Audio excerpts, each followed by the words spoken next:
È un'allegria, você pô, esse cara fala sempre com alegria. Sì, de fato è un'allegria perché tento convidar pessoas que, não, são alegres, Por que são favor. simpáticas, entendeu? Gentis, leves.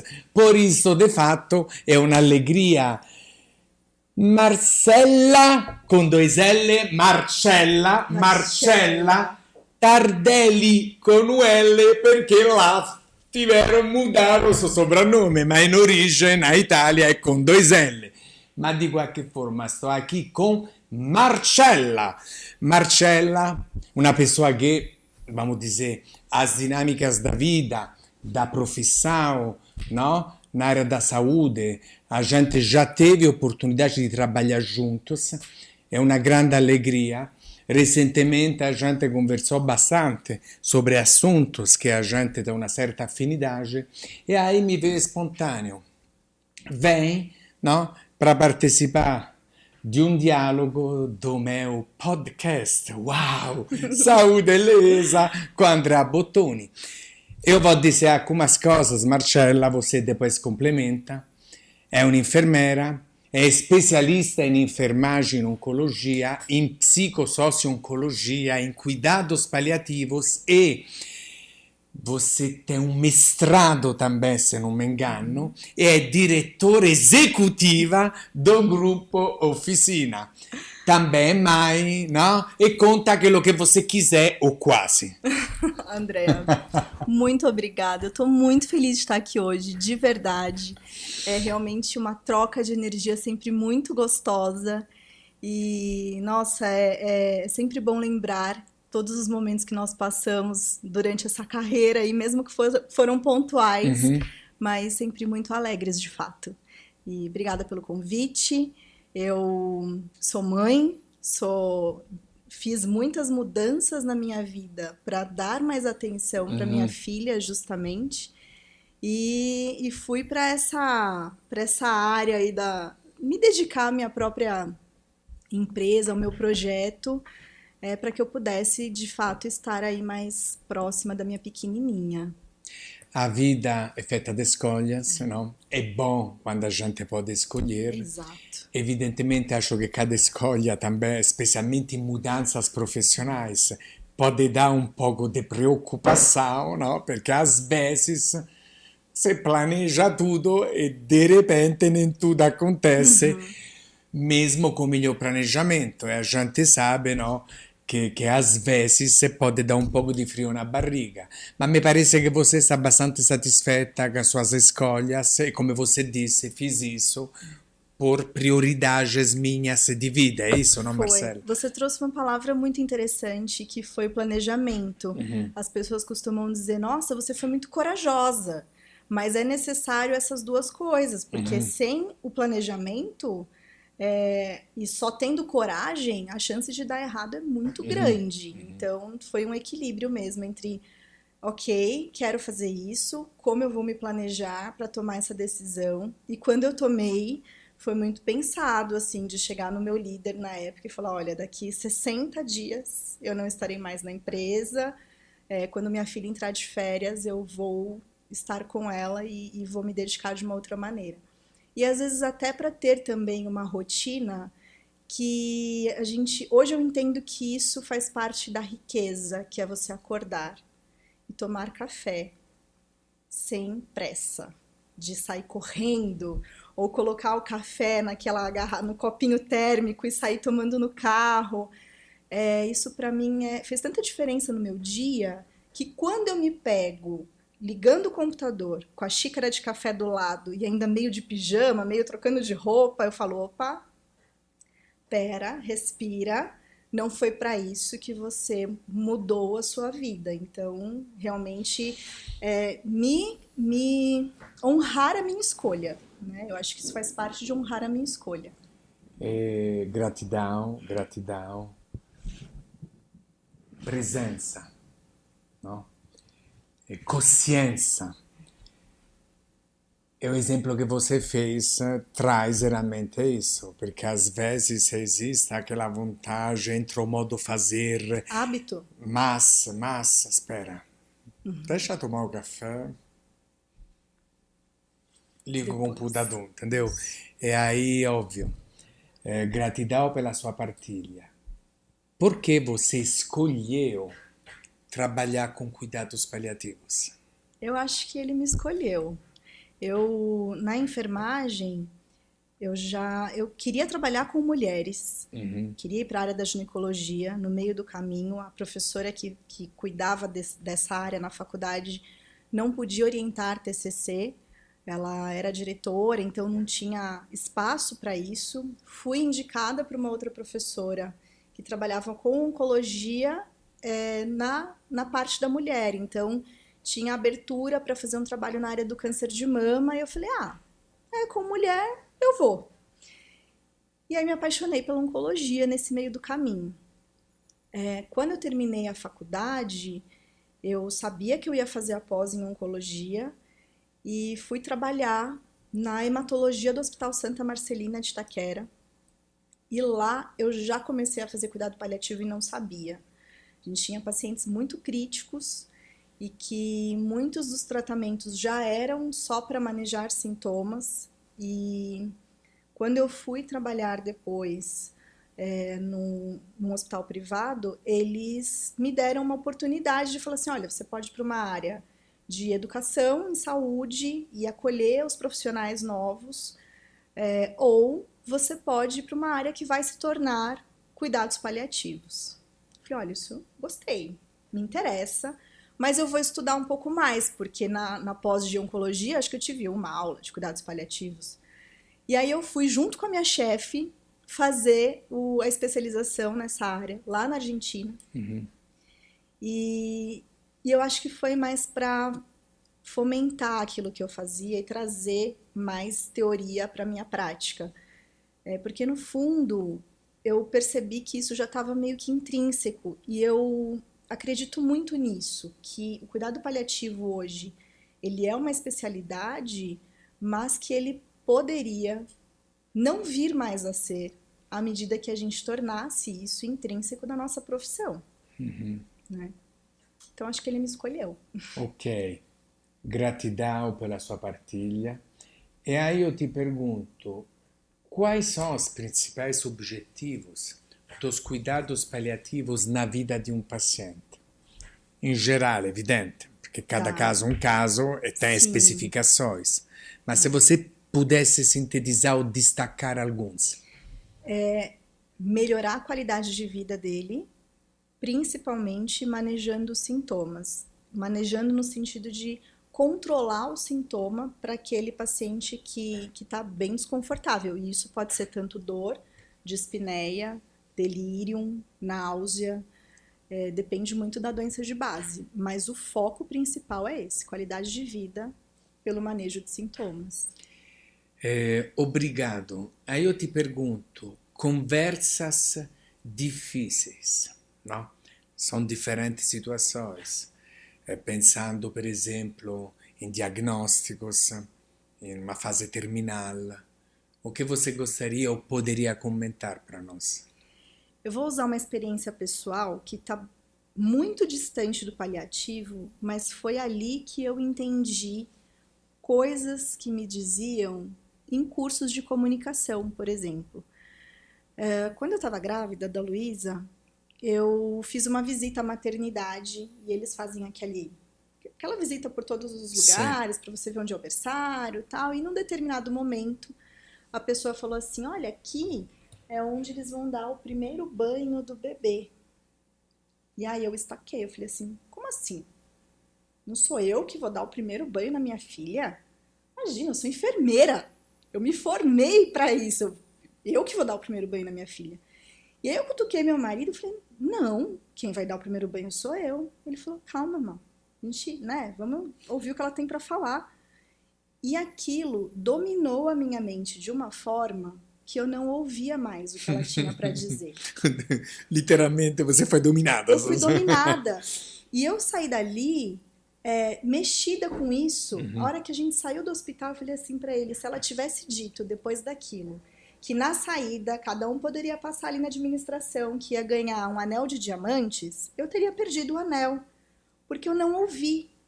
E aí eu entendi essa questão que as pessoas dizem que no momento do diagnóstico ou no momento de uma notícia difícil, a gente não pode trazer muita informação de uma vez, porque o paciente não consegue metabolizar. E aí você fala assim, imagina, como não? É de interesse dele.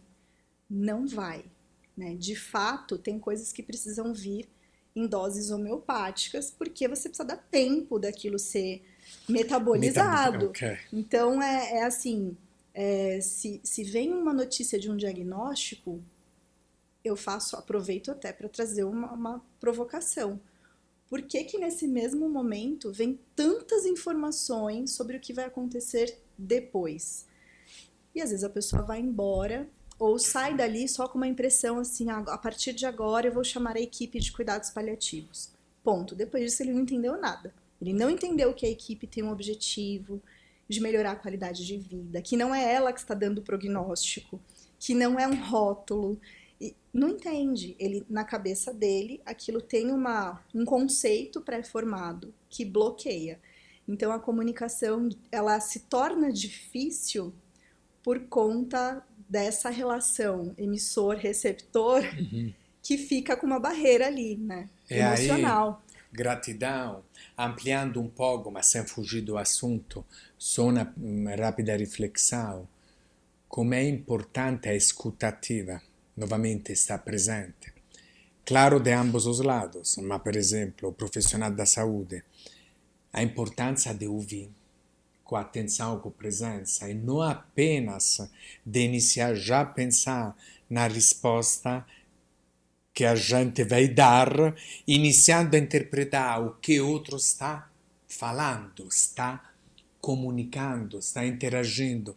Por isso esta presença é sim, é ovviamente uma questão de respeito à outra pessoa, mas é também algo estratégico, porque te permite de incorporar determinadas informações com escuta ativa e não apenas na primeira frase já iniciar a pensar que você vai responder. Faz sentido? Total. Inclusive dá espaço para o silêncio. Porque às vezes a gente fica. Você quer ver o profissional desconfortável, é ele fazer uma pergunta e o paciente não responder. Aí ele já fica querendo responder pelo paciente. E esse silêncio é muitas vezes o espaço que ele precisa para elaborar aquela resposta e que pode não vir naquele dia. Às vezes você entra, faz uma pergunta hoje, André, o que mais te incomoda? E você simplesmente não responde. E aí no dia seguinte, quando você chega, você responde assim, eu acho que é a falta dos meus filhos.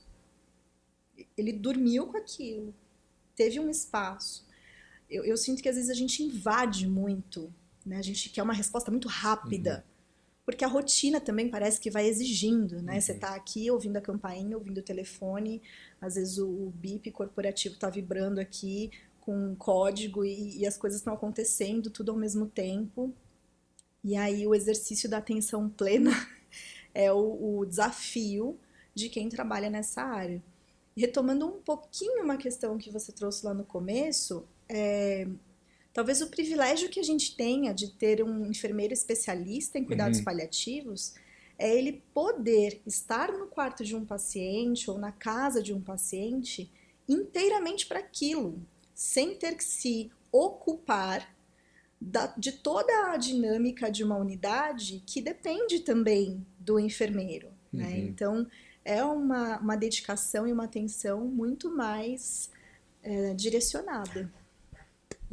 Obrigado por isso a presença come intenção genuína do indivíduo, da pessoa, mas também a presença, por exemplo, dentro de uma organização. Aí, óbvio, cada organização tem as suas características, mas enfim, seja organizações grandes ou menores, como você organiza o tempo, ou no seu caso, o seu tempo, por exemplo, para dar a melhor atenção possível. Óbvio que necessariamente passa por você, pelo soggetto, pela sua entrega, pelo seu propósito, mas também passa pela dinâmica da organização, correto? Passa, e é um desafio grande porque alguns lugares vão cobrar números. E o número de visitas não necessariamente reflete a qualidade do seu atendimento naquela visita. Então, tem pacientes que você vai ficar ali 15 minutos, tem pacientes que você vai levar 1 hora, tem pacientes que estão, por exemplo, numa fase literalmente final da vida, num processo ativo de morte, que talvez você passe o seu plantão ali, com aquela família, com aquela equipe que também às vezes demanda atenção. Sì. Então, é muito relativo e por isso a importância da gestão compreender que não é só número de atendimento, mas o que você fez naquele atendimento que reflete a qualidade do seu trabalho, né? Obrigado pela sua partilha e para rifletir mesmo. O que é considerado qualidade de vida no contexto de cuidados paliativos? Como os cuidados paliativos ajudam a melhorar a qualidade de vida daquela pessoa, mesmo diante de uma doença que já tem uma evolução bem estabelecida e que não tem cura. Tá. Eu tenho uma forma de explicar esse conceito que a Ana Coradazzi, a doutora Ana Coradazzi, deu uma vez essa explicação e eu carrego ela para minha vida, né? E ela traz um gráfico que mostra assim, expectativa versus realidade. A gente brinca muito com Sim, isso nas redes sim. sociais, mas no final das contas é isso. Então, qualidade de vida é o quanto a minha expectativa está distante ou perto da minha realidade. O cuidado paliativo ele vai, dentro do manejo de sintomas e buscando melhorar essa qualidade de vida, tentar aproximar a minha expectativa dessa realidade. Vamos supor que um italiano que nem nós aqui que estamos falando com as mãos, Que gesticula! então fosse atado à Sim. cama, né? E no seu processo de comunicação impedido da gesticulação. Às vezes para alguém que não tem esse hábito, isso pode ser uma bobeira, mas para quem tem esse hábito, isso limita muito a sua expressão. Então, a sua realidade está distante da sua expectativa. E a gente está falando de uma coisa simples, mas Sim. isso pode ser Semplice, relacionado ma che pode ter um impacto muito profundo, muito está certo? E profundo. o exemplo está muito claro, e se você me permite, uma coisa que eu falo frequentemente, ciência e consciência, Sim, ciência com consciência, com bom senso, não é achismo, é ciência, é exato. evidência científica, mas também saber qual é a sua realidade, quais são as suas crenças, enfim. E aí você tenta balizar isso dentro daquele contexto, daquela Perfeito. realidade. Por isso, os protocolos, as recomendações são necessárias, mas não são suficientes. E aí não é um relativizar de uma forma superficial, ambigua, mas é o diálogo, é a escuta ativa novamente e tentar entender come essas coisas podem se integrar, aí sim, para oferecer a oportunidade da melhor qualidade de vida naquele contexto. A gente pode fazer Exato. esta síntese. Pode, ela é norteadora, mas ela não pode ser limitadora. Norteadora, ma non limitadora. Está certo. Porque a gente vai levando muito a ferro e fogo, né? Então, eu Isso. tenho um protocolo, eu preciso seguir o protocolo. O protocolo serve para nortear a gente dentro daquela ação. Então, se é séptico ou asséptico, se eu preciso ter pinças ou se eu posso utilizar uma luva estéreo no lugar. Ele dá um norte, mas ele não pode ser limitador, porque senão a gente cai num grande perigo de piorar a qualidade de vida desse paciente. Norteadora, ma non limitadora. E isso ovviamente si Sim. applica à vida, ma nesse caso específico você foi muito clara. Quais são os principais desafios que as famílias se enfrentam durante o acompanhamento de um ente querido em cuidados paliativos? Tá. Eu acho que o próprio acesso à equipe de cuidados paliativos é um grande desafio ainda. Eu já vi casos de familiares me procurarem enquanto eu estava trabalhando diretamente com os pacientes e o médico titular não autorizar. Então, tem esse grande desafio de o médico chamar, mas a família não querer, porque entende que se o paliativo entra, diminui o tempo de vida do meu familiar. Então, associar muito a presença da equipe à possibilidade de um falecimento mais rápido. A questão da educação em saúde, no sentido de conceito mesmo. Então, se entrar com a morfina é porque está morrendo. Sendo que a gente tem muitos pacientes que saem de um pós-operatório de uma cirurgia ortopédica com morfina na prescrição, enfim. Então, é uma questão de compreender qual é a real intenção do medicamento, dose, etc. E da situação, se você me permite. Por isso a clareza ovviamente com gentileza, mas no? É realmente muito importante. Eu te pergunto, a espiritualidade nos cuidados paliativos e também valores, opiniões, desejo no planejamento do cuidado, ovviamente levando em conta aquela pessoa. É um dos pilares, né, do nosso cuidado. Eu entendo que na atualidade a gente tem buscado ressaltar essa questão que era entendida como necessária, mas não era tão vista. Então, você tinha liberação, por exemplo, de um padre, um pastor, algum líder religioso fazer uma visita, mas isso não era visto como parte do cuidado em saúde. Então, eu percebo que isso tem mudado. Realmente, e come também não é apenas atender uma necessidade pontual, mas entender que a espiritualidade, certo, faz parte do cuidado, que é diferente de religiosidade ou de religião. Por isso, está aqui também foram algumas mudanças de paradigma nos últimos anos, de toda a sociedade, enfim, de todo mundo junto, para entender que o cuidado, como o conceito mais amplo de qualidade de vida e de saúde, é bem-estar físico, mental e social.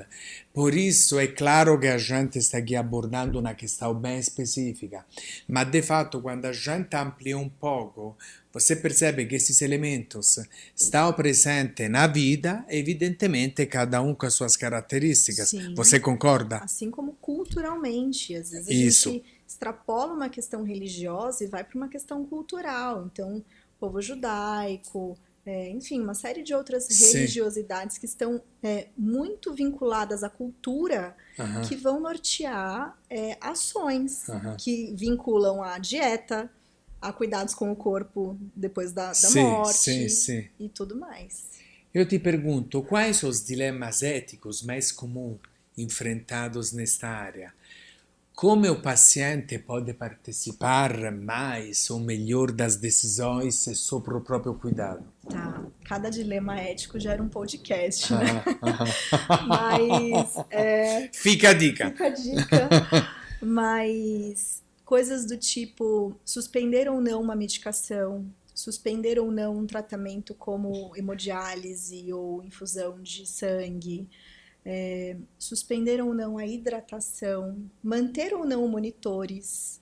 Isso são grandes dilemas que acabam entrando nesse aspecto ético no sentido de, mas você está matando ou não está matando? Isso vai adiantar ou vai postergar a morte do meu familiar?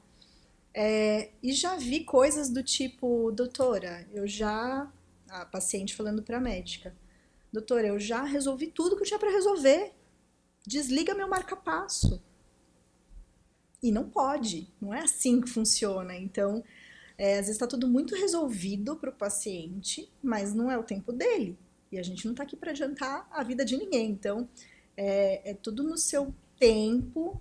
E esses dilemas, eles normalmente acontecem em torno desse cenário tempo versus sintomas. E como também tudo precisa ser adequadamente compartilhado, no?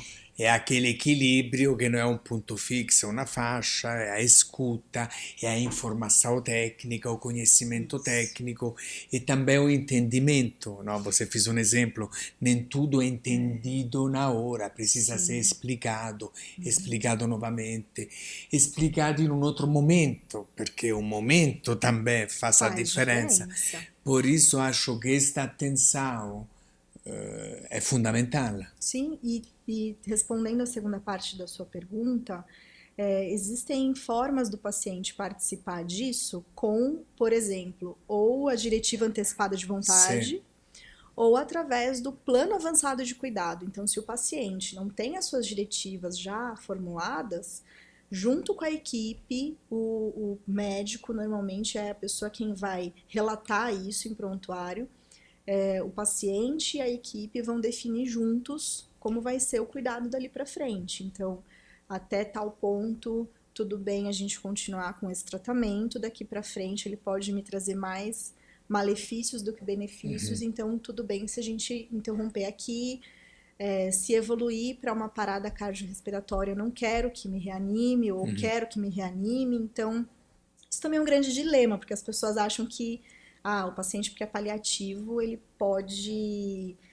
nunca vai para UTI, ele nunca vai ser intubado, mas eles esquecem que a intubação também é uma forma de controle de espineia, né? Então tem assim, cada caso um caso muito bem avaliado. E novamente por isso esiste todo un conhecimento tecnico, Sim. entendeu? Non è só una cosa romantico-sentimental, Não, pelo amor è una de cosa Deus. tecnica e che ti demanda também uma série de outros aspectos. E aí, já finalizando, no, este nosso diálogo, novamente muito obrigado, Marcella, come podemos desmistificar a ideia de que cuidados paliativos são apenas para o fim de vida? Um pouco você já abordou, certo? Não é porque cuidados paliativos, não? Explica um pouco.